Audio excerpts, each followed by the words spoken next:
ಈ H C ಮಹದೇವಪ್ಪನವರು, ಇದೇ H C ಮಹದೇವಪ್ಪನವರು ಸಮಾಜ ಕಲ್ಯಾಣ ಇಲಾಖೆ ಸಚಿವರು. ಈ ಸಮಾಜಕ್ಕೆ ನಂಬರ್ 1 ವೈರಿ ಕೂಡ ಅವರು, ನಂಬರ್ 1 ವೈರಿ.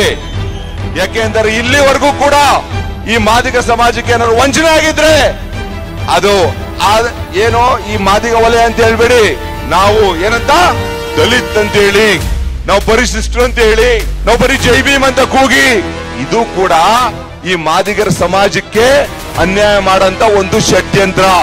ನಾವು ಏನಂತ ಕೂಗಿದ್ವಿ? ಜೈ ಮಾದಿಗ ಜೈ ಭೀಮ್ ಅಂತ ಕೂಗಿದ್ವಿ. ನಮಗ್ ಸಿಕ್ಬೇಕಾದಂತ ಜನಸಂಖ್ಯೆ ಮೇಲೆ ಹಕ್ಕು ಸಿಕ್ಬೇಕಾದಂತ ವಲಯರ್ ತಗೊಂಡವ್ರೆ ಅಂತ ನಾನು ಹೇಳ್ತಾ ಇರೋದಲ್ಲ.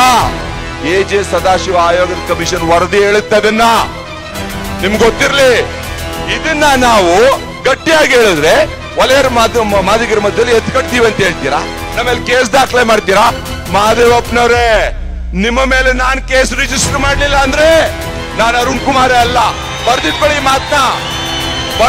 ಮಾತ್ನ. ನೀವೇನ್ ಅನ್ಕೋಬಿಟ್ಟಿದ್ದೀರಾ? ಕೇಸ್ ರಿಜಿಸ್ಟರ್ ಮಾಡಿದ್ರೆ ನನ್ನ ಮೇಲೆ, ಭಾಸ್ಕರ್ ಪ್ರಸಾದ್ ಮೇಲೆ ನಾವ್ ಹಿಂದೆ ಹೋಗ್ಬಿಡ್ತೀವಾ? ನಿಮ್ಮ ಮೇಲೆ ರಿಜಿಸ್ಟರ್ ಮಾಡಿ ತೀರೋ ಮಗ ನಾನು ಕೂಡ ಮಾಡೇ ಮಾಡ್ತೀನಿ. ನಾನು ನಿಮ್ಗೆ, ನಾವು ವಲಯರ್ಗೆ ಮಾದಿಗರಿಗೆ ಅಂತ ಏನು ಪದರ ಗಟ್ಟಿಯಾಗಿ ಹೇಳಿದ್ರೆ ನೀವು ಗುಂಪು ಮೇಲೆ ಎತ್ಕಟ್ತೀವಿ ಅಂತ ಕೇಸ್ ಮಾಡ್ತೀರಾ?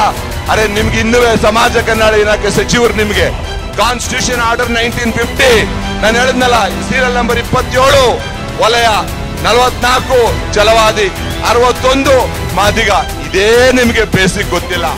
ನಾವು ಏನೇ ಪ್ರಶ್ನೆ ಕೇಳಿದ್ರು ಯಾರು ಕೂಡ ಅದನ್ನ ಸರಿಯಾ ತಪ್ಪ ಈ ವಿಚಾರಕ್ಕೆ ಬರ್ತಾ ಇಲ್ಲ. ಇವರು ಕಾಂಗ್ರೆಸ್ ವಿರುದ್ಧ ಮಾತಾಡ್ತಾ ಇದ್ದಾರೆ, ಇವರು ಸರ್ಕಾರದ ವಿರುದ್ಧ ಮಾತಾಡ್ತಾ ಇದ್ದಾರೆ, ಇವರು ಬಿಜೆಪಿ ಅವರು, ಇವರು RSS ಅವರು, ಇವರು ಇನ್ನಿತರು ಬರೀ ಹೀಗೆ ಇದನ್ನ ಕೌಂಟರ್ ಮಾಡ್ತಾ ಇದ್ದಾರೆ ಹೊರತು ಯಾರೂ ಕೂಡ ನಾವು ಕೇಳಿರೋ ಪ್ರಶ್ನೆಗೆ ಉತ್ತರ ಕೊಡಕ್ ಮಾತ್ರ ಮುಂದೆ ಬರ್ತಾರೆ. ಜೈ ಮಾದಿಗ, ಜೈ ಜೈ ಮಾದಿಗ. ನಿಮಗೆ ಗೊತ್ತಿದೆ, ಒಳ ಮೀಸಲಾತಿ ಹೋರಾಟ ಬರೀ ಈಗ ಶುರು ಆಗಿಲ್ಲ, 30 ವರ್ಷದಿಂದನೂ ನಡ್ಕೊಂಡು ಬರ್ತಾ ಇದೆ. ಆದರೆ ಇದ್ರ ತೀವ್ರತೆ ತಗೊಂಡಿರುವಂತದ್ದು ಆಗಸ್ಟ್ 1, 2024 ನಂತರ. ಯಾಕೆ? ಸುಪ್ರೀಂ ಕೋರ್ಟ್ ಜಡ್ಜ್ಮೆಂಟ್ ಬಂದ ದಿನ ಅದು. ಸುಪ್ರೀಂ ಕೋರ್ಟ್ ಜಡ್ಜ್ಮೆಂಟ್ ಬಂದ ನಂತರ ಕೆಲವು ಪ್ರಶ್ನೆಗಳನ್ನ ನಾವು ಹಂತಗಳಲ್ಲೂ ಹಾಕೊಂಡು ಬಂದಿದೀವಿ. ನೀವೆಲ್ಲ ಸೋಷಿಯಲ್ ಮೀಡಿಯಾ ಫಾಲೋ ಮಾಡ್ತಾ ಇದ್ದೀರಾ ಅಲ್ವಾ? ಎಷ್ಟು ಜನ ಮಾಡ್ತಾ ಇದ್ದೀರಾ? ಕೈ ಎತ್ತಿ ನೋಡೋಣ. ಶಬಾಷ್, ಎಲ್ಲಾರ್ಗೂ ಆ ಮಾಹಿತಿ ಇದೆ ಅನ್ನೋದು ನನ್ಗೆ ಅರಿವಿದೆ. ನಾವು ಏನೇ ಪ್ರಶ್ನೆ ಕೇಳಿದ್ರು ಯಾರು ಕೂಡ ಅದನ್ನ ಸರಿಯಾ ತಪ್ಪ ಈ ವಿಚಾರಕ್ಕೆ ಬರ್ತಾ ಇಲ್ಲ. ಇವರು ಕಾಂಗ್ರೆಸ್ ವಿರುದ್ಧ ಮಾತಾಡ್ತಾ ಇದ್ದಾರೆ, ಇವರು ಸರ್ಕಾರದ ವಿರುದ್ಧ ಮಾತಾಡ್ತಾ ಇದ್ದಾರೆ, ಇವರು ಬಿಜೆಪಿ ಅವರು, ಇವರು RSS ಅವರು, ಇವರು ಇನ್ನಿತರು ಬರೀ ಹೀಗೆ ಇದನ್ನ ಕೌಂಟರ್ ಮಾಡ್ತಾ ಇದ್ದಾರೆ ಹೊರತು ಯಾರೂ ಕೂಡ ನಾವು ಕೇಳಿರೋ ಪ್ರಶ್ನೆಗೆ ಉತ್ತರ ಕೊಡಕ್ ಮಾತ್ರ ಮುಂದೆ ಬರ್ತಲ್ಲ. ನಿಮ್ಗೆ ಗೊತ್ತಿರ್ಲಿ, ಹಿಂದೆ ಯಾವ ಸರ್ಕಾರಕ್ಕೂ ಕೂಡ ಒಳ ಮೀಸಲಾತಿ ಜಾರಿ ಮಾಡೋದಕ್ಕೆ ಅಧಿಕಾರ ಇರಲಿಲ್ಲ. ಆವತ್ತು ಚಿನ್ನಯ್ಯನವರ ಕೇಸು, ಸಂತೋಷ್ ಹೆಗ್ಡೆ ಅವರು 5 ಜನರ ಸಂವಿಧಾನಿಕ ಪೀಠ ಒಳ ಮೀಸಲಾತಿ ಮಾಡಕ್ ಬರಲ್ಲ ಅಂತ ಹೇಳಿತ್ತು. ಮಾಡಬಹುದು ಅಂತ ಹೇಳಿರಂತದ್ದು ಆಗಸ್ಟ್ 1, 2024 ನಂತರ. ಯಾರ ಅಧಿಕಾರದಲ್ಲಿರೋದು? ನಾವು ಯಾರಿಗೆ ಕೇಳಬೇಕು? ಕೈ ಮುಗಿದು ಕೇಳ್ಬೇಕಾ? ಗಟ್ಟಿಯಾಗಿ ಕೇಳ್ತಾ ಇದೀವಿ. ಯಾಕೆ ಕೇಳ್ತಾ ಇದೀವಿ? 2023 ನಿಮ್ಮ ಕಾಂಗ್ರೆಸ್ ಪ್ರಣಾಳಿಕೆಯಲ್ಲಿ ಏನ್ ಹೇಳಿದ್ರಿ ನೀವು? ನಾವು ಅಧಿಕಾರಕ್ಕೆ ಬಂದ್ರೆ ಮೊದಲನೇ ವಿಧಾನಸಭೆ ಅಧಿವೇಶನದಲ್ಲಿ ಜಾರಿ ಮಾಡ್ತೀವಿ ಅಂತ ಹೇಳಿದ್ರಿ. ಮಾಡಿದ್ರಾ? ಸುಪ್ರೀಂ ಕೋರ್ಟ್ ಏನ್ ಹೇಳಿತ್ತು? ಅವೈಲಬಲ್ ಎಂಪೆರಿಕಲ್ ಡಾಟಾ ಇರೋಂತ ರಾಜ್ಯಗಳಲ್ಲಿ ಜಾರಿ ಮಾಡಬಹುದು ಅಂತ. ನಿಮ್ಮಲ್ಲಿ ಇರಲಿಲ್ಲ available empirical data? Sadashiva commission ಆಯೋಗದ ವರದಿ ಏನು? ಅದೇ available empirical data. AJ Madhuswamy committee ವರದಿ ಏನು? ಅದೇ ಅವೈಲಬಲ್ ಎಂಪೆರಿಕಲ್ ಡಾಟಾ. ಆದ್ರೆ ನಿಮಗೆ ಅವೈಲಬಲ್ ಎಂಪೆರಿಕಲ್ ಡಾಟಾ ಬೇಕಿರ್ಲಿಲ್ಲ, ನಿಮ್ಗೆ ಜಾರಿ ಮಾಡಕ್ಕೆ ಮನಸ್ಸೇ ಇರಲಿಲ್ಲ. Because of vote bank politics. ನಿಮ್ಗೆ ವೋಟ್ ಬ್ಯಾಂಕ್ ಪಾಲಿಟಿಕ್ಸ್ ಗೋಸ್ಕರ ನೀವು ಜಾರಿ ಮಾಡ್ತಾ ಇಲ್ಲ, ಡಾಟಾ ಅಲ್ಲ. ಈಗಲೂ ಸಹ ಏಕಸದಸ್ಯದು ಒಂದು ಏನ್ ಕಮಿಷನ್ ಮಾಡಿದ್ದಾರೆ, ನಾಗಮೋಹನ್ ದಾಸ್ ಕಮಿಷನ್, 80% ಸರ್ವೆ ಮುಗಿಸಿದೀವಿ, 90% ಮುಗಿಸಿದೀವಿ. ಅರೆ ನೀವು 80, 90 ಅಂತ ಹೇಳಕ್ಕೆ ನಿಮ್ಗೆ ಮಾಹಿತಿ ಆದ್ರೂ ಏನು 100%? ಯಾವ ಮಾಹಿತಿ ಮೇಲೆ ಹೇಳ್ತಾ ಇದ್ದೀರಾ ನೀವು 80% ಮುಗಿಸಿದೀವಿ 90% ಅಂತ? ಇದು ಮುಗ್ಧರನ್ನ ದಿಕ್ ತಪ್ಪಿಸಬಹುದು, ವಿದ್ಯಾವಂತರನ್ನಲ್ಲ. ಇವತ್ತು ನಿಮ್ಗೆ 100% ಅಂತ ಹೇಳೋದಕ್ಕೆ ಯಾವುದು ನಿಮ್ಮ ಡಾಟಾ? ಯಾವುದು ನಿಮ್ಮ ಡಾಟಾ? ಅದೇ ಎಜೆ ಸದಾಶಿವ ಆಯೋಗದ್ದೇ ನಿಮ್ ಡಾಟಾ. ಬರ್ದಿಟ್ಕೊಳ್ಳಿ, ಹೇಳ್ತಾ ಇದೀನಿ ಇವತ್ತು ನಾನು. ನೀವು ಗೂಬೆ ಕೂಡ್ಸಕ್ಕೆ 90 ಮುಗಿಸಿದೀವಿ, 95 ಮುಗಿಸಿದೀವಿ, 80 ಮುಗಿಸಿದೀವಿ ಅಂತೀರಾ. ನಿಮ್ಗೆ ಡಾಟಾ ಇರೋಂಥದ್ದು ಎಜೆ ಸದಾಶಿವ. ಅದು ಆದ್ರೂ ಸಹ ನಾವು ಅವಾಗ್ಲೂ ಹೇಳಿದ್ವಿ, ಒಂದು ಪ್ರಿಲಿಮಿನರಿ ಎನ್ಕ್ವೈರಿ ಮಾಡಿ ಆ ಎನ್ಕ್ವೈರಿ ರಿಪೋರ್ಟ್ ನ ಜಾರಿ ಮಾಡಿ ಅವೈಲಬಲ್ ಎಂಪಿರಿಕಲ್ ಡಾಟಾ ಅಂತ. ನೀವು ಮಾಡ್ಲಿಲ್ಲ. ಯಾಕೆ ಅಂತಂದ್ರೆ ನಿಮಗೆ ಬೇಕಿತ್ತು ವೋಟ್ ಬ್ಯಾಂಕ್. ಈ ಮಾದಿಗರಿಗೆ ನ್ಯಾಯ ಕೊಡುವಂತ ಇಚ್ಛೆ ನಿಮ್ಗಿರ್ಲಿಲ್ಲ. ಇದನ್ನ ನಾವು ಪ್ರಶ್ನೆ ಮಾಡಿದ್ರೆ ನಾವು ಕಾಂಗ್ರೆಸ್ ವಿರೋಧಿಗಳು, ನಾವು ಬಿಜೆಪಿ ಅವರು, ನಾವು RSS ಅವರು ಇನ್ನೊಂತದ್ದು ಹೇಳ್ತೀರಾ? ಈ ಎಚ್ ಸಿ ಮಹದೇವಪ್ಪನವರು, ಇದೇ ಎಚ್ ಸಿ ಮಹದೇವಪ್ಪನವರು ಸಮಾಜ ಕಲ್ಯಾಣ ಇಲಾಖೆ ಸಚಿವರು. ಈ ಸಮಾಜಕ್ಕೆ ನಂಬರ್ 1 ವೈರಿ ಕೂಡ ಅವರು. ನಂಬರ್ 1 ವೈರಿ. ಯಾಕೆ ಹೇಳ್ತೀವಿ ನಂಬರ್ 1 ವೈರಿ ಅಂತ? ಇದೇ ಬೆಳಗಾವಿ ಸಮಾವೇಶದಲ್ಲಿ, ನಮ್ಮ ಸಮಾಜದ ಸಮಾವೇಶದಲ್ಲಿ ಏನಂತ ಬಂದು ಹೇಳ್ತಾರೆ? ಮಾದಿಗ ಅಂತ ಹೇಳ್ಬೇಡಿ, ವಲಯ ಅಂತ ಹೇಳ್ಬೇಡಿ, ಅದು ಅನ್ಪಾರ್ಲಿಮೆಂಟರಿ ವರ್ಡ್ಸ್ ಅಂತ ಹೇಳ್ತಾರೆ. ನೋಡಿದ್ದೀರಾ ವಿಡಿಯೋನ ಅದನ್ನ? ಆದರೆ schedule caste order 1950 of the constitution, ಅದರಲ್ಲಿ 27 ಸಂಖ್ಯೆ ಯಾವುದು? ವಲಯ. 44 ಸಂಖ್ಯೆ ಛಲವಾದಿ, 61 ಸಂಖ್ಯೆ ಜೈ ಮಾದಿಗ.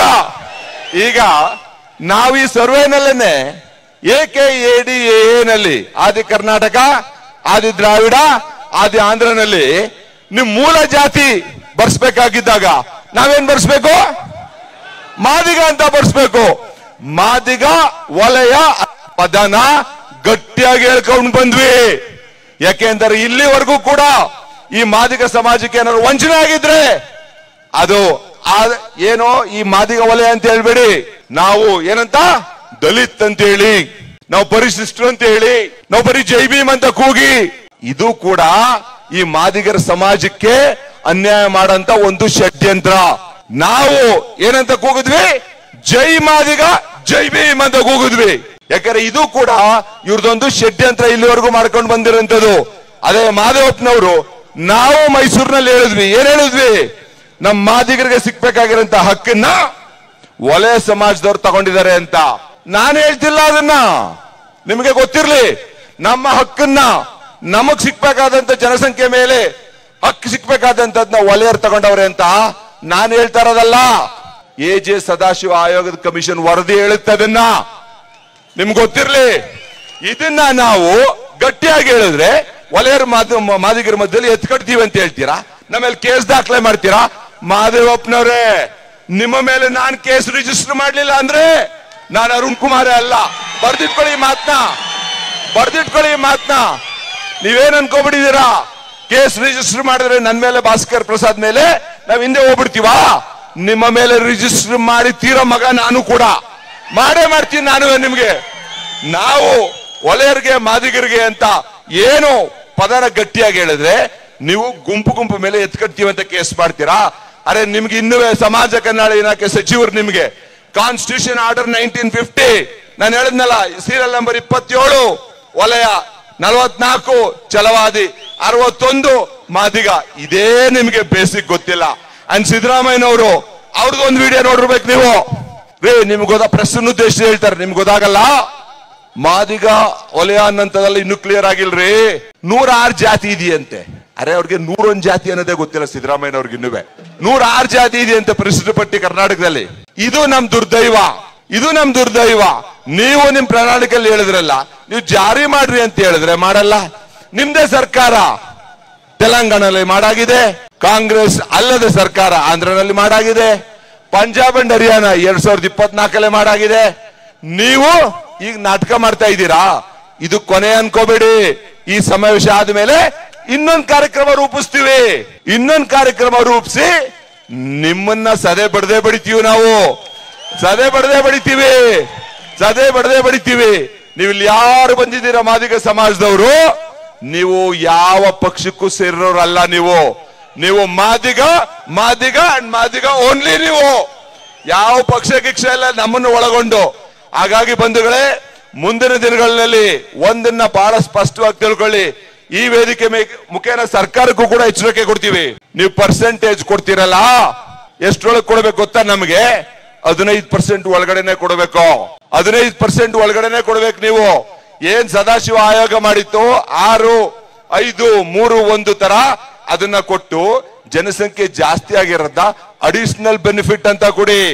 ಜನಸಂಖ್ಯೆ ಜಾಸ್ತಿ ಅಂತ ಏನಾದ್ರು ನೀವು ಶಿಕ್ಷಕ್ ಹೋದ್ರೆ ನಾಗಮೋಹನ್ ದಾಸ್ ಅವ್ರ ಹತ್ರಕ್ಕೂ ಬಂದು ನಾವು ಬೇರೆ ತರದು ನಾವು ಅವ್ರನ್ನ ಭೇಟಿ ಮಾಡ್ತೀವಿ. ನಾವು ನಮಗೆ ಕಾನೂನಿನ ಸುಳಿನಲ್ಲಿ ಸಿಲ್ಕ್ಸ್ ಅಂತ ಏನಾದ್ರು ಷಡ್ಯಂತ್ರ ಮಾಡಿದ್ರೆ ನೀವು ನಿಮ್ಮನ್ನು ಕೂಡ ಇವಾಗ ಬಿಡಲ್ಲ. ನಾವು ನಿಮ್ಮನ್ನು ಕೂಡ ಬಿಡಲ್ಲ. ನಮಗೆ ಕಾನ್ಸ್ಟಿಟ್ಯೂಷನಲ್ ಆಸ್ ಅನ್ ಅಡ್ವೊಕೇಟ್ ಆಗಿ ನಾವು ನಾಗಮೋಹನ್ ದಾಸ್ ಅವ್ರದ್ದು ಕಮಿಷನರ್ ಆಫ್ ಎನ್ಕ್ವೈರೀಸ್ ಆಕ್ಟ್ 1915 ನಡಿನಲ್ಲಿ ಆಗಿರ್ಬೋದು, ಕ್ವಾಸಿ ಜುಡಿಷಿಯಲ್ ಅಥಾರಿಟಿ ಆಗಿರ್ಬೋದು. ಆದ್ರೆ ಕ್ವಾಸಿ ಜುಡಿಷಿಯಲ್ ಅಥಾರಿಟಿ ಅನ್ಬಿಟ್ಟು ನಾವು ಹಕ್ಕನ್ನ ಮಾತ್ರ ಕೇಳಕ್ ಇಂಜರಿಯವರಲ್ಲ. ಇನ್ನು 2 ಕೇಸ್ ಹಾಕಿ, ನೀವು 10 ಕೇಸ್ ಹಾಕಿ, ಹಕ್ಕನ್ನ ಕೇಳೋದ್ನ ನಾವು ಯಾವುದೇ ಕಾರಣಕ್ಕೂ ಬಿಡಲ್ಲ. ಬಿಡ್ತೀವಾ? ಇನ್ನು ನೆಕ್ಸ್ಟ್ ಇದರಲ್ಲಿ ಜಿಲ್ಲೆಗಳಿಗೂ ಬರ್ತೀವಿ. ಇವತ್ತು ತಡೆಯಕ್ ಪ್ರಯತ್ನ ಮಾಡಿದೀರಾ ನೀವು. ಆಮೇಲೆ ನಮ್ಮ ಸಮಾಜದವ್ರಿಗೂ ಹೇಳ್ತೀನಿ ನಾನು, ಇಲ್ಲಿ ಬಂದಿರೋರು ಯಾರುವೆ ಒಬ್ರಿಬ್ರು ಕರ್ಕೊಂಡ್ ಬರೋರಲ್ಲ. ನೀವು ಬಂದಿರೋರೆಲ್ಲ ಸಾವಿರ ಕರ್ಕೊಂಡ್ ಬರೋಂತ ನಾಯಕರಂತ ನಮಗ್ ಗೊತ್ತಿದೆ. ಅದು ನಿಮ್ಮ ರಾಜಕೀಯ ಭವಿಷ್ಯ, ನಿಮ್ಮ ಇತರ ಅನುಕೂಲಗಳನ್ನೆಲ್ಲ ತ್ಯಾಗ ಮಾಡಿ ಈ ಸಮಾಜ, ಈ ಮಾದಿಗ ಸಮಾಜಕ್ಕೆ ನನ್ನ ಜೀವ ಕಾಲದಲ್ಲಿ ನಾನು ಋಣ ಇದ್ರೆ ತೀರಿಸಬೇಕು ಅಂತ ಬಂದಿರಂತ ನೀವೆಲ್ಲ ಮಾದಿಗರುಗಳು. ನೀವು ನಮಗ್ ಗೊತ್ತಿದೆ ಅದು. ನಿಮ್ಮೆಲ್ಲರಿಗೂ ಒಂದು ಘೋಷಣೆ ಇದು, ಜೈ ಮಾದಿಗ, ಜೈ ಮಾದಿಗ. ಹಾಗಾಗಿ ಬಂಧುಗಳೇ, ಮುಂದೆ ಯಾವುದೇ ರಾಜಕೀಯ ಷಡ್ಯಂತ್ರಕ್ಕೆ ಬಲಿಯಾಗಬೇಡಿ. ನಾವು ಒಳ ಮೀಸಲಾತಿನ ಪಡಿಬೇಕು. ನೋಡಿ, ಕಾನೂನಲ್ಲಿ ಒಂದು ಸರಿ ಯಾವ್ದಾರ ಒಂದು ಆದೇಶ ಹೊರಟಿಸಿದ್ರೆ, ಈಗ ಹೊಸ ನೇಮಕಾತಿ ಇಲ್ಲ, ಬ್ಯಾಕ್ಲಾಗ್ ಇಲ್ಲ ಅಂತ ಹೇಳಿದ್ರು, ಬಡ್ತಿ ಮಾತ್ರ ಹೇಗಿರುತ್ತೆ? ಬಡ್ತಿ ಹಂಗ್ ಮಾಡಕ್ ಬರೋದೇ ಇಲ್ಲ ಕಾನೂನಲ್ಲಿ, ಹಂಗ್ ಮಾಡಕ್ಕೆ ಬರೋದಿಲ್ಲ. ಹೇಳ್ತಾ ಇದೀನಿ ಕೇಳಿ. ಇದೇ ಮಲ್ಲಿಕಾರ್ಜುನ್ ಖರ್ಗೆ ಅವ್ರಿಗೆ ಪ್ರಶ್ನೆ ಕೇಳ್ತೀನಿ ನಾನು, ಈ ರಾಷ್ಟ್ರ ಅಧ್ಯಕ್ಷರು ಕಾಂಗ್ರೆಸ್ ಅವ್ರಿಗೆ. 371J ಮಾಡಿದ್ರಲ್ಲ ನೀವು ಹೈದರಾಬಾದ್ ಕರ್ನಾಟಕಕ್ಕೆ, ಆ ಟೈಮಲ್ಲೂ ಬಡ್ತಿನ ಮಾಡ್ತಾ ಇದ್ರಾ? ನಿಲ್ಸಿರ್ಲಿಲ್ವಾ ಅವಾಗ ನೀವು? ಇದೇ ನಾಗಮೋಹನ್ ದಾಸ್ ಅವರು ಪರಿಶಿಷ್ಟರಿಗೆ 15ರಿಂದ 17 ಕೊಡಬೇಕು ಅಂತ ಕಮಿಷನ್ ಅಲ್ಲಿ ಮಾಡಿದ್ರಲ್ಲ ಜನಸಂಖ್ಯೆ ಆಧಾರದ ಮೇಲೆ, ಆಗ ಬಡ್ತಿ ನಿಲ್ಸಿರ್ಲಿಲ್ವಾ? ಮಾದಿಗರ ವಿಚಾರ ಬಂದ್ರೆ ಮಾತ್ರ ಬಡ್ತಿ ಚಾಲ್ತಿ ಆಗ್ತಾ ಇರ್ತದ? ಯಾಕಂದ್ರೆ ಅದೊಂದು ದೊಡ್ಡ ಕರಪ್ಷನ್ ದಂಧೆ ಅಂತನಾ? ನಾವು ಇದನ್ನ ನಿಮ್ಗೆ ಈಗಲ್ಲ, ಇನ್ನೆಲ್ಲ ಜಿಲ್ಲೆಗಳಿಗೂ ನಾವು ಪ್ರೆಸ್ ಮಾಡ್ಕೊಂಡು ಬರ್ತೀವಿ. ಇವತ್ತು ಕೆಲವರಲ್ಲ, ಭಾಸ್ಕರ್ ಪ್ರಸಾದ್ ಹೇಳಿದ್ರು, ನಮ್ಮ ಸಮಾಜದವರ ಕೆಲವರು ಈ ಒಂದು ಸಮಾರಂಭಕ್ಕೆ ಅಡಚಣೆ ಮಾಡಕ್ಕೆ ಪ್ರಯತ್ನ ಮಾಡಿದಾರಾ? ನೆಕ್ಸ್ಟ್ ಟೈಮ್ ಏನ್ ಮಾಡ್ತೀರಾ ಅಂತ ಇವತ್ತು ಮಾರ್ಕ್ ಮಾಡ್ಕೊಳ್ಳಿ. ನೀವು ಅವ್ರಿಗೆ ಮಾರ್ಕ್ ಮಾಡ್ಕೊಳ್ಳಿ, ಅವ್ರನ್ನೆಲ್ಲರನ್ನು. ನೀವು ಯಾರು ಈ ಸಮಾವೇಶಕ್ಕೆ ಅಡಚಣೆ ಹಾಕಿದ್ದಾರೆ ಅವ್ರಿಗೆಲ್ಲ ಯಾವಾಗ ಬುದ್ಧಿ ಕಲಿಸ್ತೀರಾ? ನೆಕ್ಸ್ಟ್ ಎಲೆಕ್ಷನ್ ಯಾವ್ದಾದ್ರು ಹಾಕೊಳ್ಳಿ. ನೀವು ಕಲಿಸ್ಲಿಲ್ಲ ಅಂತ ಅಂದ್ರೆ ನೀವು ಈ ಸಮಾಜಕ್ಕೆ ಮಾಡಂತ ದೊಡ್ಡ ದ್ರೋಹ ಆಗ್ಬಿಡುತ್ತೆ, ನನ್ನನ್ನು ಒಳಗೊಂಡು. ನಮ್ಗೇನು ಅನುಕೂಲ ಆಗದೆ ಬೇಡ. ಸಮಾಜನ ರಕ್ಷಣೆ ಮಾಡೋದಕ್ಕೆ ನಾವು ಹೆಜ್ಜೆಗಳನ್ನ ಅದು ನೀಡೋಣ, ಮುಂದೆ ಪ್ಲಾನ್ ಮಾಡೋಣ. ಮುಖ್ಯವಾಗಿ ಇನ್ನೊಂದು ಹೇಳ್ಬಿಡ್ತೀನಿ ನೋಡ್ರಿ, ಭಾಸ್ಕರ್ ಪ್ರಸಾದ್ ಅವರು, ಅವ್ರ ಭೀಮಸೇನಾನಿಗಳು ನಾವು ಗಮನಿಸ್ತಾ ಇದ್ದೀವಿ. ಏನ್ರಿ, ಯಾವ ಮಟ್ಟಕ್ಕೆ ಸಿಗಿಸಕ್ ಹೋಗ್ತಿರ್ರಿ? ಅವರು ಆನ್ಲೈನ್ ಅಲ್ಲಿ 100 ರೂಪಾಯಿ ಹಾಕಿ ಅಂತ ಕೇಳ್ಬೇಕಾ? 100 ರೂಪಾಯಿ ಹಾಕಿ ಅಂತ ಕೇಳ್ಬೇಕಾ? 100 ರೂಪಾಯಿ ಹಾಕಿ ಅಂತ ಕೇಳ್ಬೇಕಾ? ಎಲ್ಲ ಕಾಂಟ್ರಾಕ್ಟರ್ಸ್ಗೆ, ಎಲ್ಲ ನೌಕರಗಳಿಗೆ ಈ ಕಾಂಗ್ರೆಸ್ ಲಿರೋರು ಫೋನ್ ಮಾಡಿ ಎದುರಿಸ್ತಾರೆ.